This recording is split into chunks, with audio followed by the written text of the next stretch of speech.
Hello everyone, this is Billy. Hi everyone, this is Stephen. And welcome to our third instructional video on how to approach an IELTS speaking test.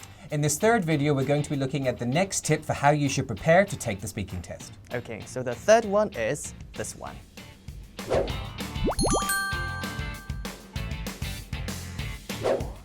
So the third one is this one, sounding scared or nervous, right? I think students get really nervous or scared, and even I get really nervous because people don't really know how it would be, right? Yeah, people just get really worried before taking the test. Right. So before moving on to the explanation, we're going to show you the imagination, like how students would think the IELTS speaking test would be, but it's not real. So let's take a look at this first. Enter. Oh, hi. Sit down. Okay. ID. ID. Oh, I'm so sorry. Oh, sorry. Oh. So, what items do you prefer to buy online and why? Online shopping. I'm so sorry. I buy online. I forget. Speak! Come on, 10 seconds left. I like shopping online. I'm so sorry. Time up, failed. So I also get really nervous and get really scared. But why do you think students get really nervous or scared? I think the number one reason, like any test, is that people aren't preparing in the right way. So sometimes when people go into the IELTS speaking test to have a conversation, it might be the first time they are actually having a conversation with, certainly with an examiner, but maybe even with a native English speaker.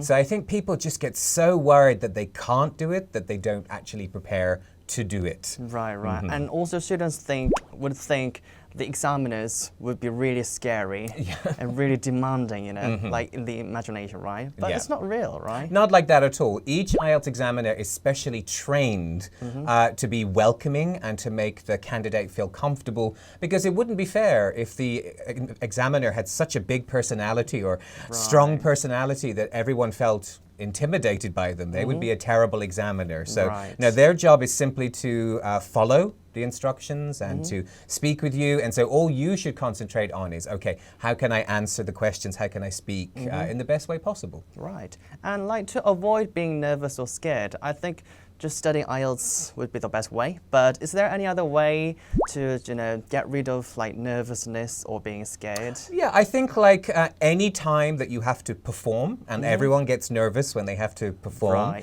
in a test, is just to, first of all, practice as much as possible before the test so that you know I can speak and I know how the test will work. Yeah, so we should get used to it, right? Yeah, I will relax about that. But also do the normal things that you would do when you want to get rid of your anxiety.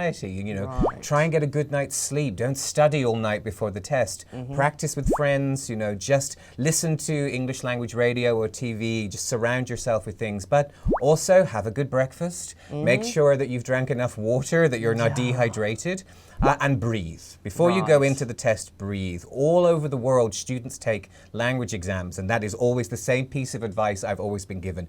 Just breathe and center yourself, and think of the examiner like an uncle or an aunt, rather than a scary person. Right. And usually students can have break time before the speaking test, right? Like after reading and writing test, right? Yeah. You're normally given even an hour, or sometimes even more, just to go and center yourself. And we can even have lunch before having if you're hungry, eat. Right. Because if you're hungry, you can't concentrate, you're more likely to be nervous. Right. And I think students are really obsessed with being 100% perfect for the test. But it's not really realistic, and students can make mistakes. So like, is it okay to make just mistakes like saying and like stuttering? Yeah, because those utterances are a perfectly normal part of conversation. And again, I think it takes us back that people always forget the IELTS speaking test is just a conversation. It's not a test in a sort of very formal way. So of course you might pause, you might stutter, you might make a few mistakes, but then you just make up for it. And there's absolutely no reason for that to be wrong, because that is how native speakers are. Right. And it's definitely okay to laugh, right? Yes, laugh as much as possible to make you comfortable and to make the examiner know that, okay, the student is feeling comfortable and relaxed. Right. And do examiners also laugh? Yeah, there's nothing in the guidelines that says they can't laugh, but maybe they will okay. be a little bit conservative, instead of laughing for a minute. But, Yeah, because it's the test. yeah, but they will show humor. Right. So it's the test, but we can think it's a just casual conversation, like having a conversation with friends. Yeah, one tip I always give to my students, when they travel, I say, do you meet people and do you talk to them? Oh yeah, all the time. It's exactly the same. You're just meeting a new person. Think of them as a new friend, and just have a conversation as best as you can. Yeah, and it's not like, having a conversation with a computer. Not at all. It's a real person. Yeah. So you're also a real person. So this is, perfectly normal. Right. So keep that in mind. Like, examiners are usually really, really nice people, and they are really kind. So you don't need to be really nervous or scared. They are not scary. Not at all. And based on the explanation, we're going to show you the realistic scene of the IELTS speaking test with a student and an examiner. So let's take a look. Good morning. Please come in, have a seat. Hello, good morning. Hello, my name is Stephen. What shall I call you? Oh, you can call me Billy. Billy, may I see your ID, please? Oh, sure. Here it is. Thank you very much. Okay. Are you ready to get started? Yes, I am ready. Okay, let's go. So we've been talking about the third thing to avoid while having an IELTS speaking test. We'll be back soon with the fourth tip to help you best prepare for when you take the speaking test. Okay, I'll see you next time. Bye. Bye-bye.